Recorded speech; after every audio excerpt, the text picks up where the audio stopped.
요한의 이야기 두 번째 시간인데요. 우리가 1장 1절부터 6절까지 지난 시간에 함께 배경과 함께 보았죠. 오늘은 6절부터 13절까지인데요. 요한은 예수님에 대해서 하나님과 함께 태초에 천지를 창조하시고 지금도 계속해서 그 창조의 빛을 바라고 계시면서 세상을 운행하신다, 이렇게 설명합니다. 그리고 그 예수님만이 하나님의 아들이시고 구세주이시다라는 것을 강조하는 것이 요한복음입니다. 특별히 요한복음은 예수님께서 돌아가시고 승천하신 뒤에 기독교 공동체, 요한이 이끌고 있는 요한의 기독교 공동체 안에서 벌어지는 문제들, 그리고 그 핍박 가운데 신앙을 지키고 있는 예루살렘을 중심으로 한 요한 공동체의 성도들에게 보내는 편지입니다. 우리가 이 본문을 보시면 초대교회의 예수님과 더불어 해당에서뿐 아니라 이 기독교 공동체에서 굉장히 중요하게 여겨지고 흡사 그의 위치가 예수님과 같은 반열에 올라와 있는 사람 하나가 있습니다. 누군지 아십니까? 오늘 본문에 나와 있는 요한이라는 동명이인의 또 다른 사람입니다. 그가 누구냐면 우리가 잘 아시는 것처럼 세례 요한입니다.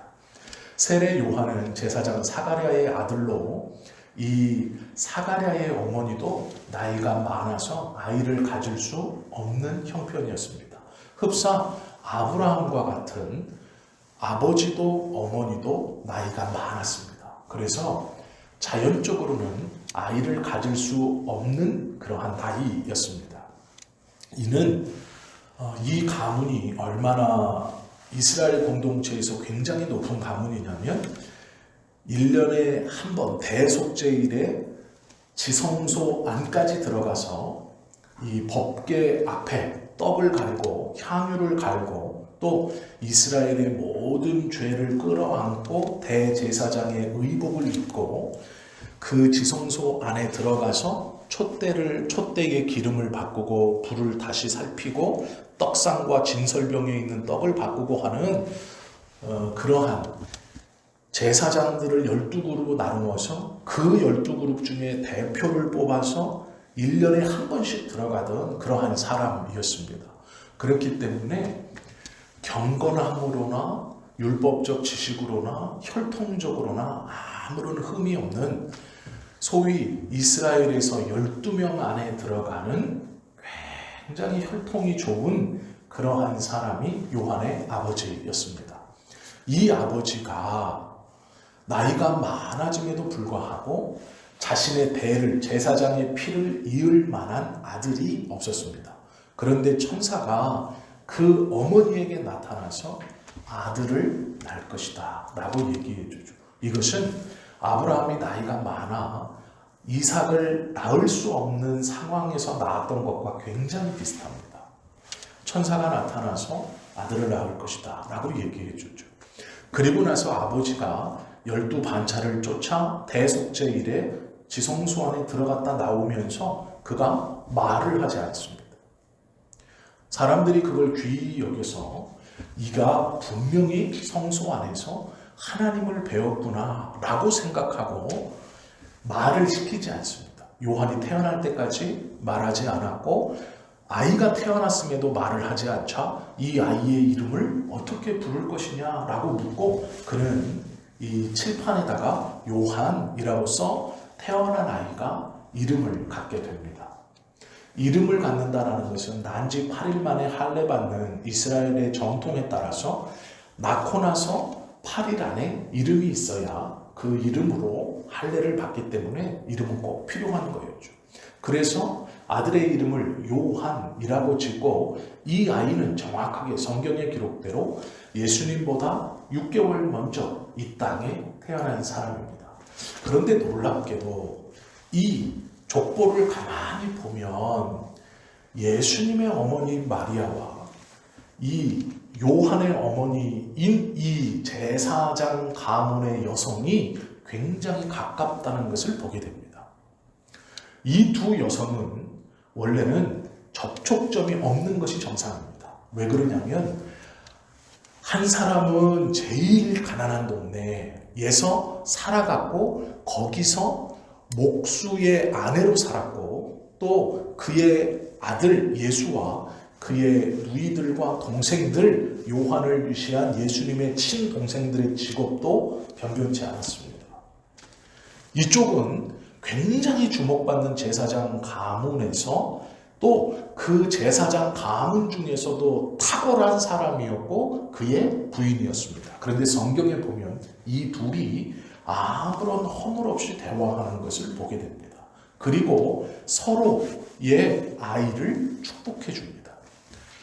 내가 당신을 만나니 내 태중에 있는 아이가 뛰노옵니다 라고 하며 여인 중에 당신의 배가 굉장히 복됩니다 라고 서로 축복해 주죠.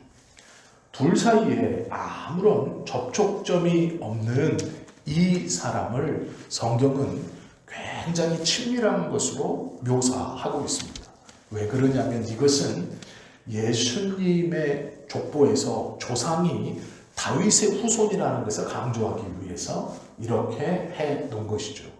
그리고 나서 이 요한이 태어났고 요한은 그가 장성하기 전까지는 아버지 밑에서 제사장 수업을 잘 받습니다.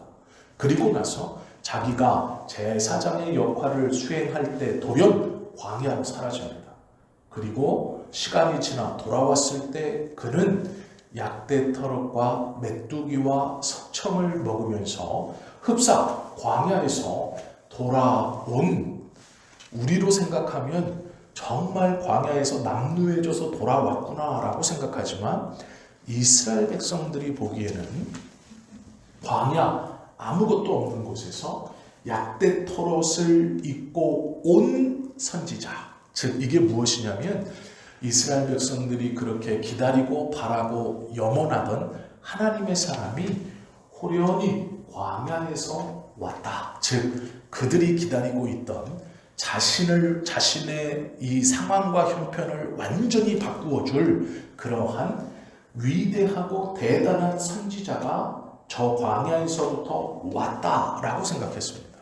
그래서 성경에 보시면 세례 요한을 따라다니는 제자들이 굉장히 많았습니다. 요한과 예수님의 사역의 시기는 얼마 차이 나지 않습니다. 요한이 먼저 역사의 전면에 등장하죠. 그런데 가만히 보면 요한과 예수님은 6개월 차이밖에 안 납니다. 이게 무슨 얘기냐면 동갑이라는 얘기예요.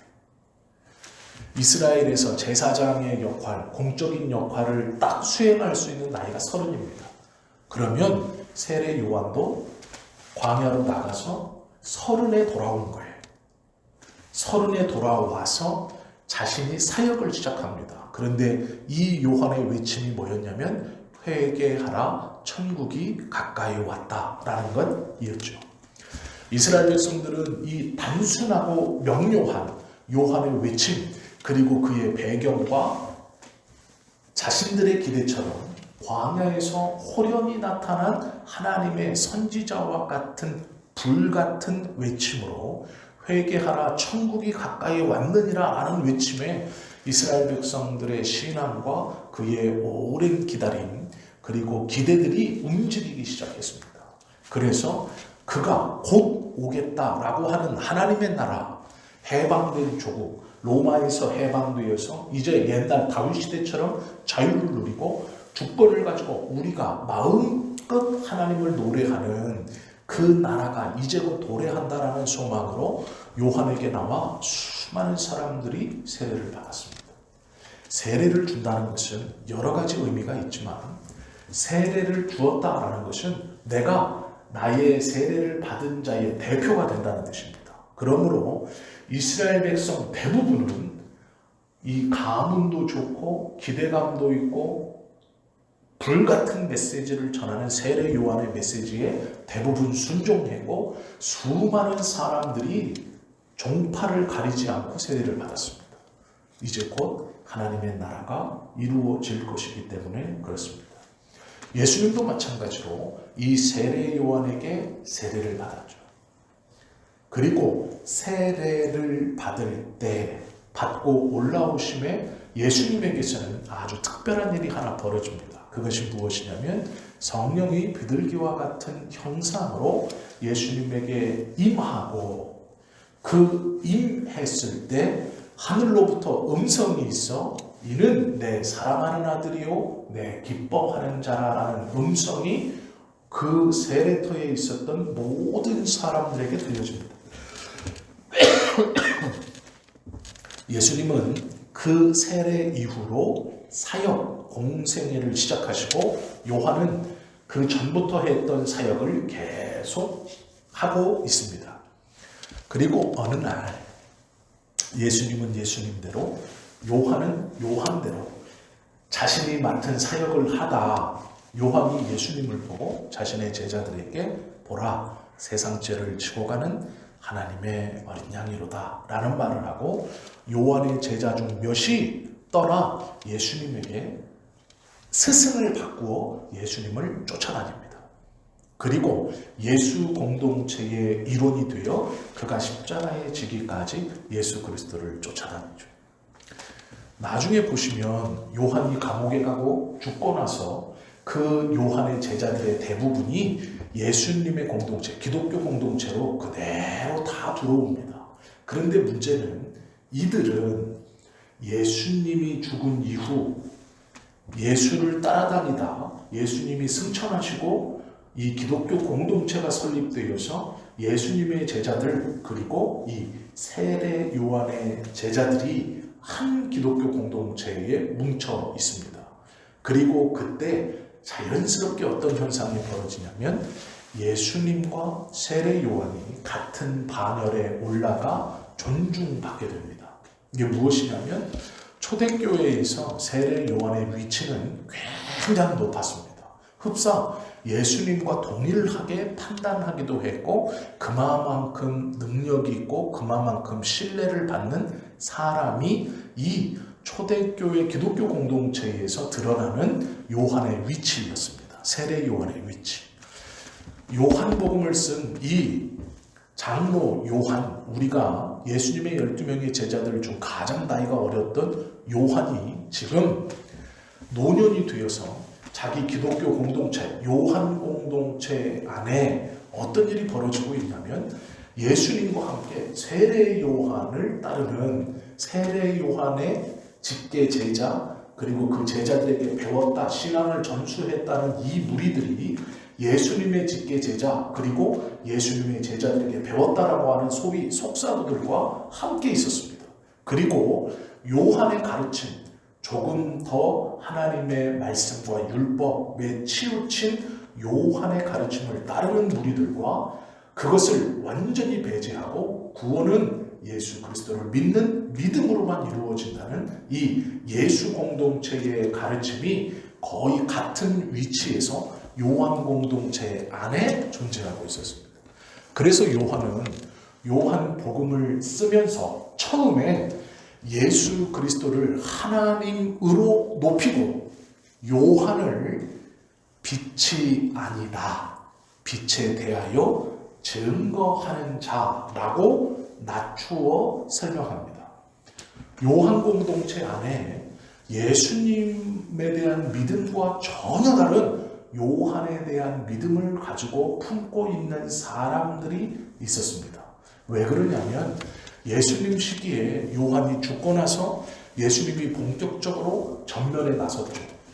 둘이서 요한과 예수님 둘이서 마주치지 않으려고 사역의 장소 요한은 예루살렘 성 안에서 대부분 돌아다니면서 복음을 전했고 요한이 살아있을 시기에 예수님은 이 예루살렘 성 밖에 갈릴리 지역을 돌아다니면서 이 남쪽 아래에서 복음을 전하며 하나님의 나라를 전했습니다.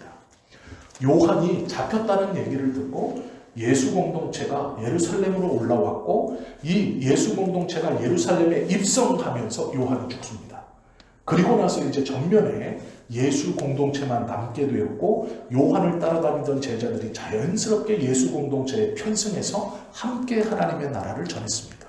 그러다 예수님께서 돌아가시고 승천하신 다음에 이 교회 공동체에는 두 부류의 중심을 가지고 있는 사람들이 남게 된 것이죠. 그래서 요한은 이 공동체의 올바른 신앙을 정리할 필요가 있기 때문에 먼저는 예수님에 대해서 하나님의 아들, 창조를 같이 하신 분이라고 높이고 요한에 대해서는 낮추는 것이죠. 무엇이라고 낮추냐면 빛이 아니고 그 빛에 대하여 증거하는 자다라고 말합니다. 7절에 보시면 6절 7절 보십시오. 하나님께로부터 보내심을 받은 사람이 있으니 하나님께로부터 보내심을 받았다. 여기까지만 들으면 두 사람입니다. 예수와 요한이죠. 이 사람이 있으니 라고 말하면서 이렇게 말하죠. 하나님께로부터 보내심을 받은 사람이 있으니 그의 이름은 요한이라. 보냄을 받은 사람이 요한이다. 그가 증언하러 왔으니 곧 빛에 대하여 증언하고 모든 사람이 자기로 말미암아 믿게 하려 함이라. 요한은 보내심을 받은 귀한 사람인데 이 사람은 빛에 대하여 증거하러 왔고 많은 사람들이 요한을 통해 빛을 믿게 하기 위해서 보냄을 받았다. 이렇게 말하죠. 그리고 분명히 선언합니다. 그는 이 빛이 아니요 이 빛에 대하여 증언하러 온 자라 라고 말하면서 기독교 요한 공동체 안에 요한, 세례 요한의 위치를 지금 사도 요한이 어느 위치인가를 딱 정해주는 겁니다. 그는 빛이 아니다. 구세주가 아니다. 빛에 대하여 증거하러 온 자다. 이미 요한이 죽은 지 40년 이상이 지난 뒤에 지금 이게 하는 말입니다. 왜 그러냐면 초기 이 기독교 공동체 안에 세례 요한을 따르려고 하는 사람들이 많이 있었습니다. 그래서 요한은 딱 위치를 정해줍니다. 그는 빛이 아니다 라고 말하며 빛에 대하여 증거하는 자다 라고 말하죠. 그리고 나서 요한은 계속 설명하기를 이렇게 말하죠. 참 빛, 곧 세상에 와서 각 사람에게 비추는 빛이 있었나니 라고 말합니다. 이 빛이 1절에서 말하는 예수 그리스도 로고스입니다. 너희들이 논리적으로 생각하여 짐작하는 그 로고스가 말씀이고 빛으로 세상에 계셨고 통치해서 만들어 말씀으로 만들고 너희가 논리적으로 생각하는 그것이 질서를 잡아 만들고 이 만든 것을 돌리는 빛 만들기도 하셨고 빛으로 계속 빛을 비추며 질서를 잡아 이것을 돌리는 그분이 이 땅에 있었고 라고 말씀하는 것이죠. 그리고 나서 세상은 그로 말미암아 지은 바 되었으되 세상이 그를 알지 못하였고 자기 땅에 오매 자기 백성이 영접하지 아니하였으나 라고 말합니다. 빛이 있었지만 빛이 있을 때 세상은 그를 거절하였고 알지 못했다 라고 말하죠. 알지 못한 그분, 거절한 그분을 증거하는 것이 세례 요한이다. 이렇게 설명하고 있죠. 요한 장로는요, 중요하게 생각하는 것이 있어요. 지금 요한, 예수님을 옆에서 쫓아다니면서 예수님에 대한 가르침을 가장 오랫동안 묵상하고 예수님의 어머니를 섬기면서 그 예수님의 혈육들을 옆에서 가장 오랫동안 보았고 예루살렘을 떠나지 않고 예루살렘에서 그 박해를 받고 초기 교회가 어떻게 형성되고 어떤 박해를 받는지를 보고 지금 쫓겨 예배소에 와서 이 요한복음을 기록하고 있는 겁니다. 그 요한이 예수 공동체, 지금 요한이 이끌고 있는 자기의 이 요한 공동체에서 세례 요한을 따르고 그의 가르침을 옳다 여기고 그것과 예수님과 같은 반열에 놓려고 하는 사람들에게 정확히 요한의 위치가 어느 곳인지를 알려줍니다. 그리고 이 말씀을 받는 사람들에게 요한이 첫 번째로 굉장히 중요한 요한의 서신에서 가장 중요하고 우리가 놓쳐서는 안 되는, 그리고 초대교회 이 요한 공동체에게, 지금 박해받고 있는 이 요한 공동체에게 꼭 깨닫게 해주고 싶은 말씀이 이 처음에 등장합니다. 순서를 잘 보시면 이해가 돼요. 예수님을 하나님의 아들 창조주로 격상시키고 그것을 고백하고 신앙으로 세례 요한, 예수님과 함께 초대교회에서 같은 반열에서 있었던 이 요한의 위치를 잡아주고, 그 다음에 이 분이 빛으로 오셨으나 거절했다 라고 말하면서, 그러나 이분을 빛으로 믿는 자들이 있으니 라고 말합니다. 그것이 12절이죠. 영접하는 자, 믿은 자들입니다. 곧 그 이름을 믿는 자들에게는 하나님의 자녀가 되는 권세를 주셨으니, 이것이 요한복음의 핵심입니다. 이게 무엇이냐면, 그 빛을 믿는 자는 하나님의 자녀가 되는 권세를 주셨다라는 거예요. 이게 왜 중요하냐면 가족이기 때문에 중요합니다.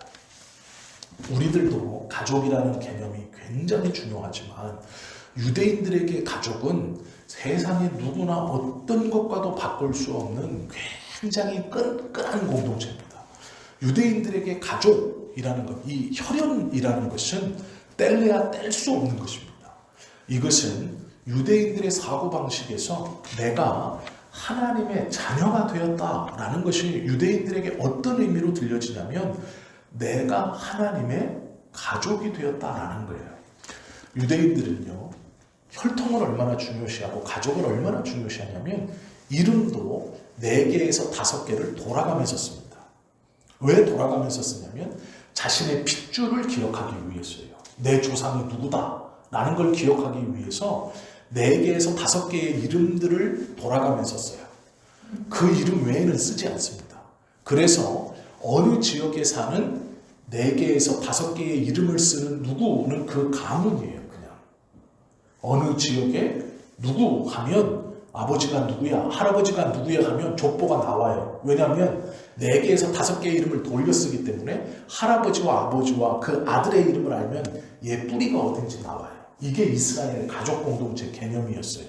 그리고 이스라엘에게 가족이라는 것은 어떠한 것도 바꿀 수 없는, 왜 그러냐면 이들에게 가족이라는 것은 하나님께 복을 받는 출발이기 때문에 그렇습니다. 이들에게는 그 한 가지 가지고 있는 생각이, 나 혼자서는 하나님께 복 받을 수 없어요. 나 개인으로는 하나님께 복을 받지 못해요. 하나님의 복을 온전히 받으려면 뭐가 이루어져야 되냐면 가족이 돼야 됩니다. 이 사람들에게 있어서 하나님의 복을 온전히 받는 것은 아담 혼자가 아니라 아담과 하와가 있었을 때예요. 그리고 이 사람들에게 있어서 하나님의 복을 회복하는 것은 아담과 하와와 셋이 있을 때예요. 즉 아버지와 어머니와 자녀가 있을 때 하나님의 복을 온전히 받는다고 생각했습니다.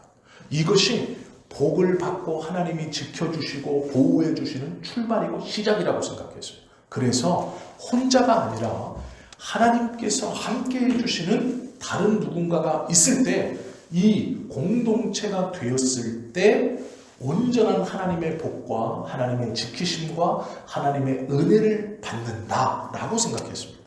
그렇기 때문에 유대인들에게 있어서 가족이라는 것은 단순히 내 피부치가 아니라 하나님의 복을 받는 가장 기본적인 공동체예요. 그래서 이 가족이 해체된다는 것은 하나님의 복에서 떨어진 거예요. 그래서 고아와 과부들이 온전한 이 유대 공동체에 들어오지 못하고 외곽에 있는 거예요. 가족이 아니기 때문에 그래요. 가족을 이루지 못했기 때문에, 그 가족이 깨어졌기 때문에. 그래서 고아와 과부들은 도와주어야 할 자이지 그들을 유대 공동체 안으로 끌어들여서 온전한 유대인의 그룹에 넣지 않습니다. 이것이 유대인의 생각이에요. 이것이 이스라엘의 생각입니다. 그리고 성경은 이 가족 공동체라는 것을 굉장히 강조합니다. 예전부터. 그래서 이들에게 하나님의 자녀가 되었다라는 것은 하나님과 가족이 되었다는 얘기예요. 요한은 자신의 공동체, 핍박받고 있는 공동체, 힘들어하고 아파하고 있는 공동체에게 제일 먼저 상기시켜주고 이것이 진짜 복이고 이것이 진짜 복음의 은혜이고 정수이다 라고 하며 설명해 주는 것이 뭐냐면, 깨닫게 해주는 것이 뭐냐면 하나님의 자녀가 되는 권세를 주었다 라고 말하는 거예요. 이 말은 하나님의 가족이 되었다. 복의 출발이고 지키심의 출발이고, 또 부모가 자녀를 지키듯 너희를 지키고 너희를 보호하고 너희를 돌보고 너희와 함께하고 너희에게 관심이 있다라는 것을 이 한마디로 끝내는 거예요. 하나님의 자녀가 되는 권세를 주었다라고 말합니다. 이것이 초대 이 요한 공동체에서 핍박받고 신앙의 어려움을 갖고 힘들어하고 있는 이 기독교 공동체의 성도들에게 요한이 가장 중요하다고 여기고 가장 먼저 깨닫게 해주고 싶은 말씀이었어요. 하나님의 가족이다, 우리가. 그러니 어려워하지 마라, 맡겨라, 믿어라, 견뎌라 라는 것이죠. 그러면서 이 하나님의 놀라운 복을 받지 못하는 세 가지를 그 밑에 기록합니다. 첫 번째는 뭐냐면 이 복을 받지 못하는 세 가지, 그것이 무엇이냐면 혈통이라고 말합니다. 혈통, 자연이 갖고 태어난 것, 이걸로는 이 가족이 되지 못한다. 두 번째가 뭐냐면 육정, 즉 아버지, 어머니가 누구냐로도 안 된다라는 것이죠. 세 번째, 사람의 뜻, 내 결심, 안 된다. 하나님의 자녀가 되는 것은 갖고 태어난 피 아니다, 성씨 아니다, 이스라엘에서 태어난 것, 어떤 가문인 것 소용없다. 그 다음에 네 아버지가 누구냐, 네 아버지가 믿는 사람이냐, 네 어머니가 믿는 사람 아니다, 네가 믿는다고 말하느냐, 아니다 라는 거예요. 오직 하나님께로부터 난 자들이다. 왜 이렇게 말하냐면 요한 공동체 안에서 힘들고 어렵고 핍박받고 고민하고 있는 사람들에게 우리가 예수 그리스도를 믿어 하나님의 자녀가 되었다, 하나님의 가족이 된 것은 하나님께서 우리에게 주신 것이다. 어떻게 얘기하냐면 낳았다라는 거예요. 낳았다. 이건 출생입니다. 즉 이게 무슨 말이냐면 가족으로 묶여있는 것이 끊어지지 않을 것이다. 왜요? 하나님이 아버지가 되는 것뿐 아니라 나를 낳았다라고 표현하는 거예요. 우리를 낳았다. 그러므로 하나님과 가족이 됐다는 것은 끊어지지 않는다. 이것은 혈통으로나 육적으로나 사람의 생각으로 되지 않는 것이다. 그러면서 오로지 하나님께 낳음을 입은 자들, 하나님이 말 그대로 10달을 뱃속에 있다가 낳았다 이렇게 표현하는 거예요. 이것이 가장 중요하다고 여기고 가르쳐지는 이유가 있습니다. 왜 그러냐면 초대교회 성도들은요, 예수님께서 곧 오신다고 생각했어요. 예수님께서 승천하실 때 너희가 본 그대로 내가 오리라. 너희는 예루살렘을 떠나지 말고 성령 받기까지 기도하라 라고 말했어요. 그래서 초대교회 성도들 대부분은 내가 죽기 전 예수님이 오신다고 생각했어요. 예수님이 곧 오신다고 생각했어요. 예수님께서 십자가에서 달리시고 죽으시고 약 40일 동안을 함께 부활하시면서 함께 하셨습니다. 그래서 대부분의 제자들은 예수님이 40일 안에 온다고 생각했어요. 40일 안에 올 것이다. 그리고 3개월 안에 올 것이다. 그리고 3년 안에 올 것이다. 이렇게 생각했어요. 그리고 30년 안에 올 것이다. 이 사람들은, 이 요한 공동체에 속한 사람들은 예수가 곧 온다고 생각했어요. 그래서 재산을 다 팔아 교회에 들어와서 함께 공동체 생활도 했습니다. 그런데 문제는 핍박이 일어나자 교회가 강제로 흩어지게 되는 거예요. 그래서 이제 엉금각초로 흩어져서 신앙을 지켜가는데, 그때의 요한도 예루살렘에서 신앙생활을 하던 성도들과 함께 예배소로 와서 예배소에서 자리를 잡고 이곳에서 요한 공동체를 이루어서 이 교회 공동체에서 요한은 목회를 하고 있고 성도들이 함께 있는 상황이에요. 그 성도들에게 편지를 보내는 겁니다. 고향을 잃어버리고 자신의 살던 터전을 잃어버리고 예수님을 잘 믿으면 예수님이 곧 와서 우리에게 약속하신 하나님의 나라를 곧 줄 것 같았는데 하나님의 나라, 약속하신 그 나라를 나에게 곧 허락하실 것 같았는데 내가 예수님을 잘 믿고 따라다니고 온전히 헌신해서 이 믿음의 공동체 안에 들어와 믿음으로 예수님만 붙들고 살아가면 그 나라가 곧 있을 줄 알았는데 지금은 쫓겨서 고향도 떠나 하나님께 받은 땅도 잃어버려 그 모든 걸 다 예수를 믿는다는 것으로 다 뺏겨 지금 에베소에 와 있는 겁니다. 이곳에서 믿음으로 사는 성도들에게 요한이 강조한 것은 하나님의 자녀가 되었다. 그러니 걱정하지 마라 라는 거예요. 우리가 삶을 살아가면서 그러실 때가 있죠. 왜 하나님이 나한테 이렇게 하시지? 의구심을 품을 때가 있습니다.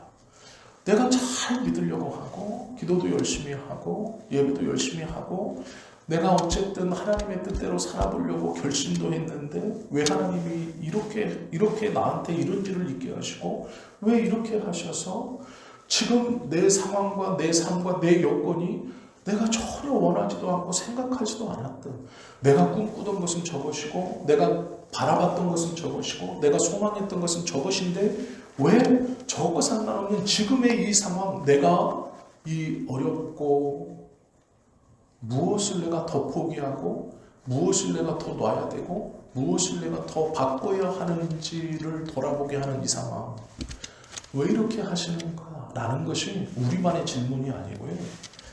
요한 공동체의 질문이었어요. 그 성도들의 질문이에요. 그 성도들의 고민이고 궁금증입니다.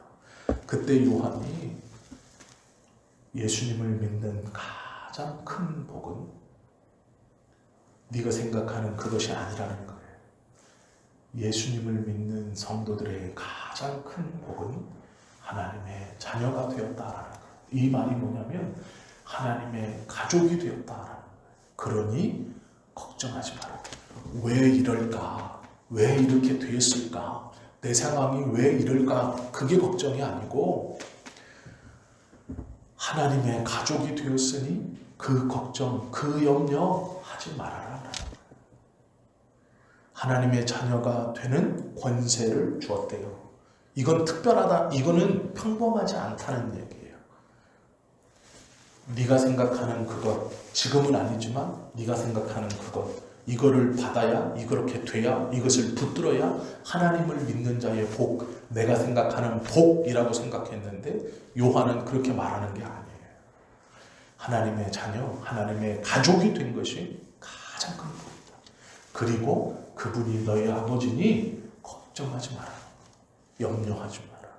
망설이지 마라. 두려워하지 마라. 왜냐하고 의구심을 품지 않아도 된다. 결국 아버지 되시는 하나님이 너희를 지키시고 돌보시고 붙드시기 때문이다 라는 것을 지금 말하고 있는 거예요.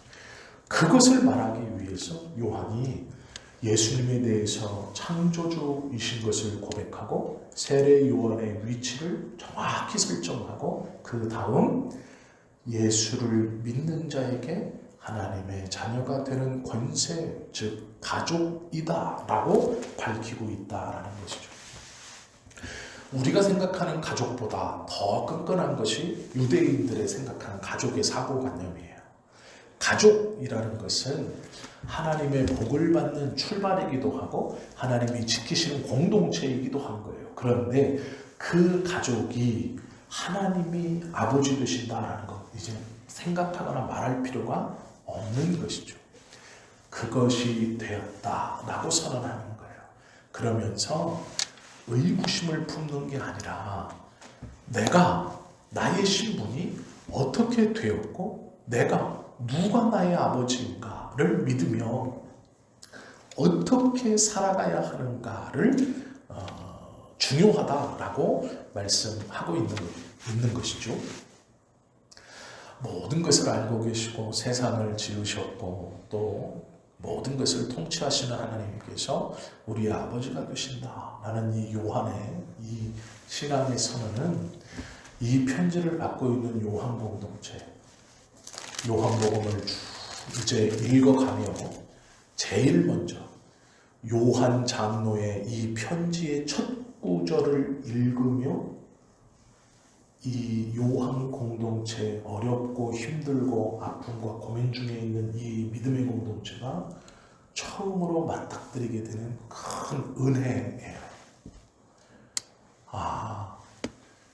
집 뺏기고 땅 뺏기고 예루살렘에서 쫓겨나서 예수 믿는 것 때문에 이 에베소까지 와서 하루하루를 내 생각과는 다르게 이렇게 살고 어떻게 살아가나 저렇게 살아가나, 나는 어떻게 되고 내 가정은 어떻게 되고 내 애들은 어떻게 되나, 이 고민에 있는 사람들에게 하나님의 가족이구나, 하나님이 아버지가 되었다라는 거구나 라는 것은 큰 위로이고, 요한이 복음이라는 것을 설명하며 예수 믿는 것이 무엇인가를 설명해주며 제일 먼저 다시 기억나게 하고 싶은 것입니다. 이것이 하나님의 자녀가 되는 권세라는 거예요. 동일하게 우리도 하나님의 자녀가 되는 권세를 받은 사람이죠. 아버지가 하나님이시고 우리가 그의 가족이 되었다는 뜻이에요. 그러므로 걱정하거나 염려하거나 왜 나는 것 이전에 하나님이 나의 아버지가 되었으니 믿는 거예요. 견디는 거예요. 하나님을 신뢰하니까 버티는 거예요. 의구심을 가지고 계속 물러나는 게 아니에요. 요한은 자신의 공동체에게 제일 먼저 깨닫게 해주고 싶은 복, 예수 믿는 자의 복이 무엇이냐? 하나님의 자녀, 하나님의 가족이 되었다라는 거예요.